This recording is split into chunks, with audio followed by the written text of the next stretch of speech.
Well, good morning. Today I want to go over several things that I have promised to review, but before I do that, I want to give you guys a heads up because I know these BARNEL shears that I love so much. And by the way, thank you all of you who commented and tell me that you've gotten yours and how much you love them. I really appreciate that. But at any rate, I just checked. I'll put the link below, but these are back in stock. I think they had 10 left in stock. So I'll put the link below, first come, first serve. So that's number one. I didn't want to forget to tell you about these BARNEL shears that I love so much. Okay, now for the promised segment on all of the different varieties of blue-gray, gray, loving shrubs and plants that I just adore and that increasingly I'm becoming more and more infatuated with. And in fact, if you go to my Pinterest page, I've got a board called Gray Gardens where I have some of my favorite gray plants. But let me show you some of these. As many of them as I can, I will put links below. As a general rule, a lot of them are Southern Living plants, so you can just go to the Southern Living plant collection and you can find all of them there. So let me put these clippers down and start reviewing them. So first of all, you guys will probably ask about the gravel and what my source of gravel is. So let me answer that question beforehand and actually show you a picture of the bag. So this is what it's called. I get it at Lowe's. It's called Earth Essentials. And you can see that the gravel, especially when it's damp, is just a really pretty earthy color. And it is my gravel of choice. So that's number one, because I know a lot of you will want to know. So now let me just kind of review some of these plants that I've got here, where I got most of them, how I'm adding to my collection, and different ways that I would style them in different locations at my home and maybe at your home. So let me start out with one that is a relative of my adorable compact topiaries, the Myrtle topiaries, but this is actually a hardy myrtle. I got this at Bustani Plant Farm. It will get huge, and in fact, down the street from me, there's a large hedge of this. It is easy to start from cuttings, and on LVTV I'm going to do a whole thing on starting cuttings for these kinds of topiaries and gray-green plants. But this makes a really beautiful, beautiful topiary. I love it, and it's got a hint of blue-gray. It's got that pretty elongated leaf that is a little bit, makes me think a little bit about an olive tree leaf. So I like it because it kind of gives me that vibe, but also because it's really tough, easy to grow, makes a great topiary, and is in that blue-gray color. And you can see another one down there, Stuart, if you'll point out. There is another one. Let me move back these rose canes. The top of that broke off in a storm, but you can see how I could easily prune it very tightly into a globe form. Now, the next one, this is a Southern Living plant. I mentioned it, I can't remember, maybe I didn't mention it yesterday, about boxwood doppelgangers or boxwood substitutes. But it also is a gray-green plant that I am becoming slightly infatuated with, and that is Little Miss Figgy. It's a Southern Living plant. This one is hardy down to zone 7. I also grow brown turkey figs, and it's an absolutely gorgeous plant, but it doesn't set fruit as readily as this Little Miss Figgy. I've got these in a number of different pots. Stuart, if you can show that pretty, pretty fruit. I harvested my first one yesterday. It was absolutely delicious. Right now, I've got these in multiple pots. I think that they would do great in the ground, and I also just love the structure of the trunk, and it's got that very kind of gnarly Mediterranean vibe that I just love. all of these plants are very reminiscent of the Mediterranean. Now, if I had a pool, which I don't, but some of you may have a pool, and you get tired of deadheading, if you've got seasonal color around your pool, maybe on the corners, or you've just got one large area on your deck or on your sunny patio, then a little congregation of all of these plants I think would be absolutely fabulous, especially if you elevated some of them on plant stands. They were at different levels, different sizes. A whole combo of these gray-green plants would be wonderful, and I think would really match the environment by the pool when it's very hot and steamy, and all of these can handle full sun. Okay, the other one that I want to talk about a little bit, I have a couple of these. This is Little Miss Ollie. I can't remember the exact variety, but this is an olive plant. It doesn't produce fruit, but it has this wonderful elongated gray-green foliage. It is different than, Stuart, if you can kind of slowly show, pan over to the one that is in the olive urn in the center of the potager, you might be able to see that there are very tiny olives on it. But that has more of a tree form, and the branches are a little bit longer. I do have to bring those in and put them in the greenhouse in the winter time, but it is worth it. I've had those for several years, I think, and I love the way they look in the urn. But back to this little Ollie. It can really be pruned very hard. Again, if you want a boxwood alternative, this is great, especially if you live in zones 8 or higher. It will perform very, very well. I love the fact that it is relatively compact. It doesn't get too tall. And also, I have seen some of these that are really a lot older, and as early as 4 years, the trunks start taking on this wonderful, gnarly olive grove quality that would look so beautiful if you pruned this up and exposed the architecture. It's kind of a form of bonsai, but that would be absolutely gorgeous. So this is a little Ollie, and I've got it in, this is a plastic pot. So those that I have to bring into the greenhouse, excuse me, that I have to bring into the greenhouse, I typically put in some kind of faux finish plastic pot. That way I can get them to look alike. They can kind of communicate with one another visually in one place. They harmonize well, but also for portability and movability, this makes them really, really easy to move in these plastic pots. Now, here is, of course, all of our favorite. This is a lavender topiary. Again, this is in a plastic pot. This was a black pot that I have kind of aged.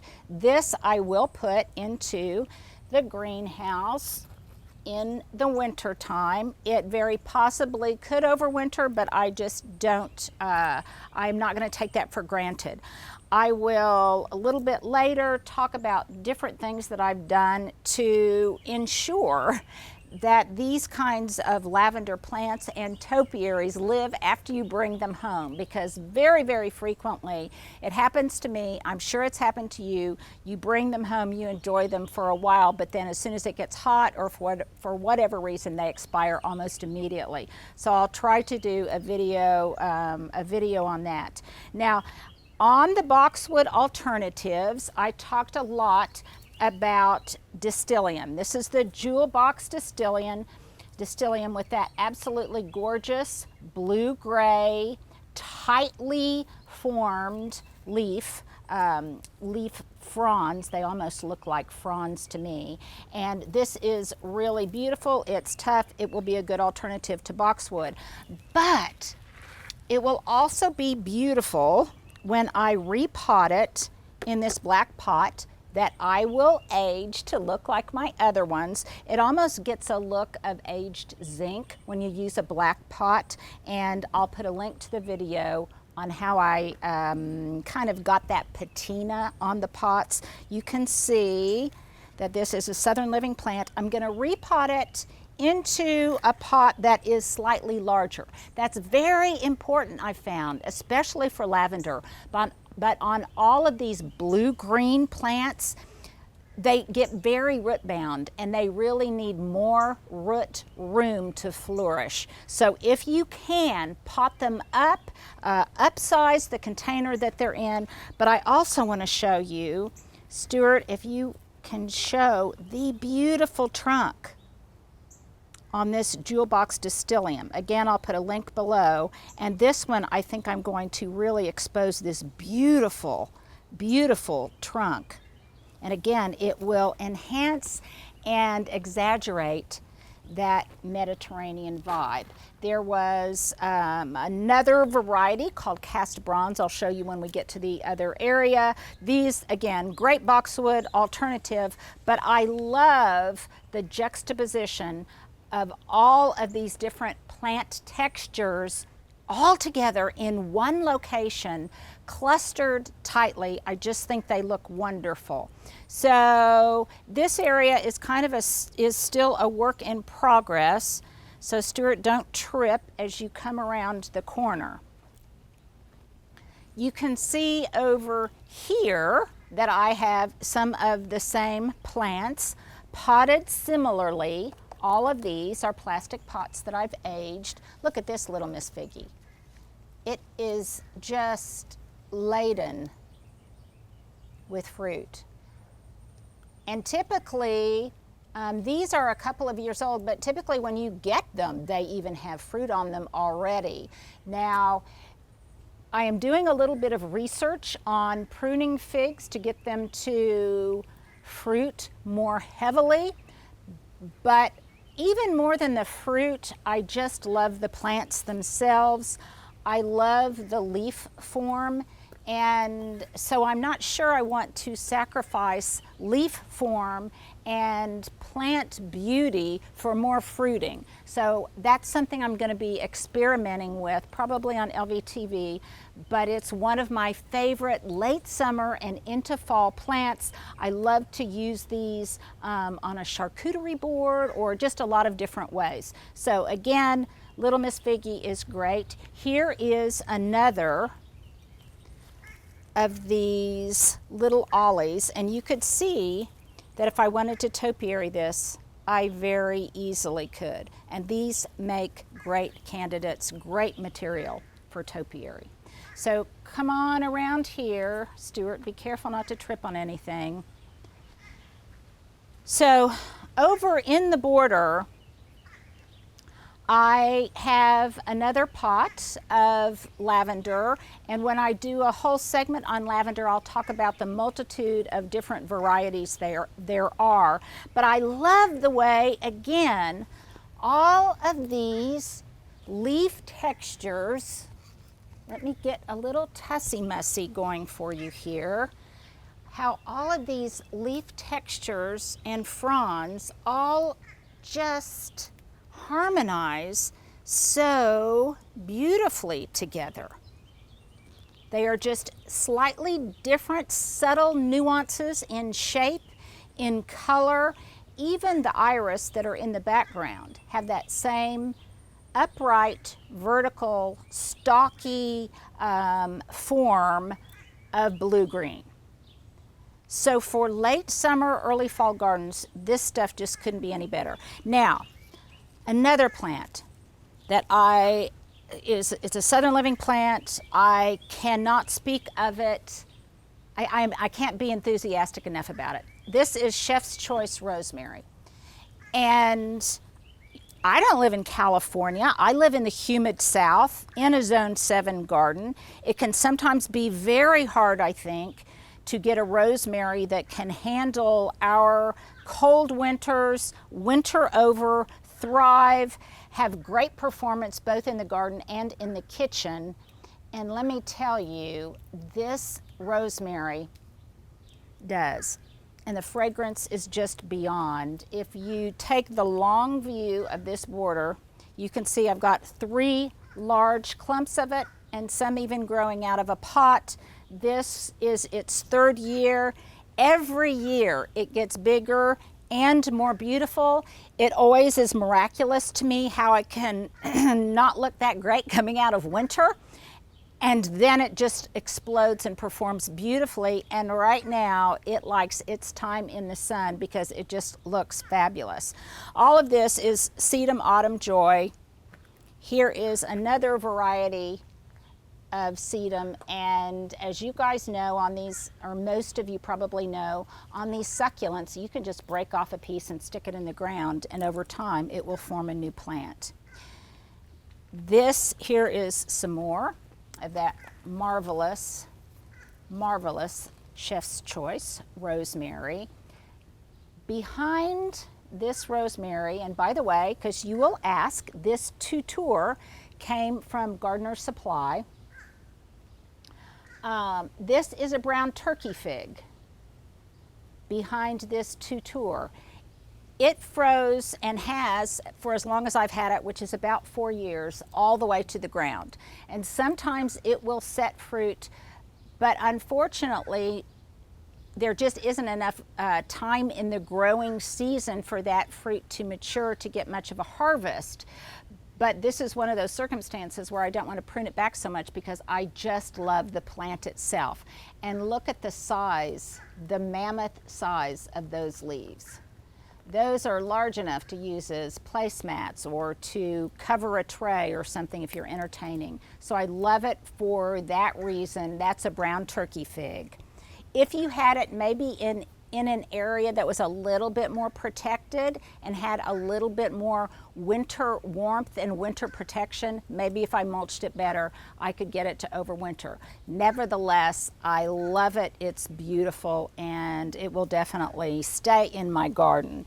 Now I've got this rosemary, and nearby the brown turkey fig, there's some beautiful scented geraniums. And I incorrectly assumed when I started growing scented geraniums, and on LVTV I'm going to be meeting with and interviewing a friend of mine who got me hooked on scented geraniums, I mistakenly thought that they needed more protection from the sun, and they really don't. They love full heat, full sun, and that's amazing to me.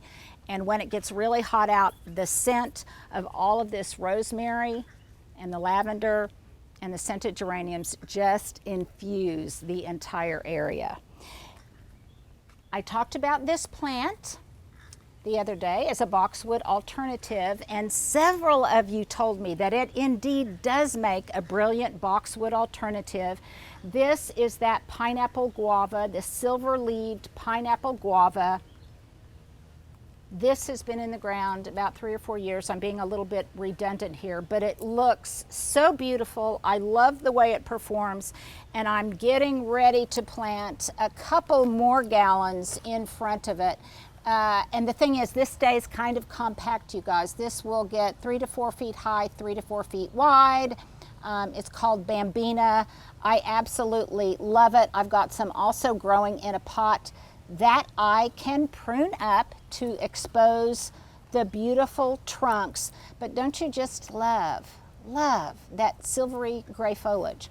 So a combo of all of these plants, the guava, the little Miss Figgies, the scented geraniums, the lavender, the Chef's Choice rosemary, all of these would just be so brilliant, maybe with a huge saucer filled. This is, by the way, a pure joy sedum, but just filled to the brim with some of these sedums would just be spectacular by the pool or on a very, very hot and sunny deck with just a combination of interesting containers, either in terracotta or in some kind of faux finish. Brilliant, just brilliant. And if you're a cook and you like to cook with herbs or bake with scented geraniums, or do large cheese boards, charcuterie boards, then all of these plants would be perfect for you. They would also be great on a large sunny back porch where you could kind of, again, congregate them all together. And then back here is my last little tufts of gray. So I've done this gray semicircle all around the garden. This area later in the day will get really, really brutal sun. I've got another pineapple guava here.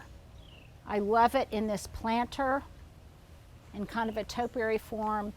Silverado sage, another wonderful gray-green plant that I've topiaried. I need to age these pots. These were starting to struggle a little bit, so I upsized their containers, mulched everything in gravel, kind of gave them a little bit of compost and tried to make them a little bit happier. And then I've got another large lavender topiary that I've had for maybe 4 years, and another olive tree. Oh, and also this wonderful Arizona cypress. I bought this already topiaried, but you can often find them in kind of a columnar form, and that would be easy to translate into this double ball poodle form. So there are some plants. I've promised this video for a long time on fabulous blue-green plants that do fabulous, just perform brilliantly at the end of summer, at the beginning of fall, really throughout the summer, and have great structure as well. So I will put a link below to all of the Southern Living plants, some of these other plants that I talked about, the little Ollie, some of these other ones. I'll put a link to the BARNEL pruners. If the links don't work, which sometimes I'm not sure why they don't, they may be broken, but if you have trouble accessing any of these products, let me know and I'll try to give you a new link. Or you can just try to Google them yourselves on the web to see if you can find them. So try using some of these plants. They're my new infatuation. I'm much more infatuated with these plants right now than I am any kind of flowers out there. I just need a larger space to really display them, I think, to their best advantage. But give those a try. Stay safe. Stay cool, and I'll see you guys again tomorrow. It smells amazing over here. I know, doesn't it?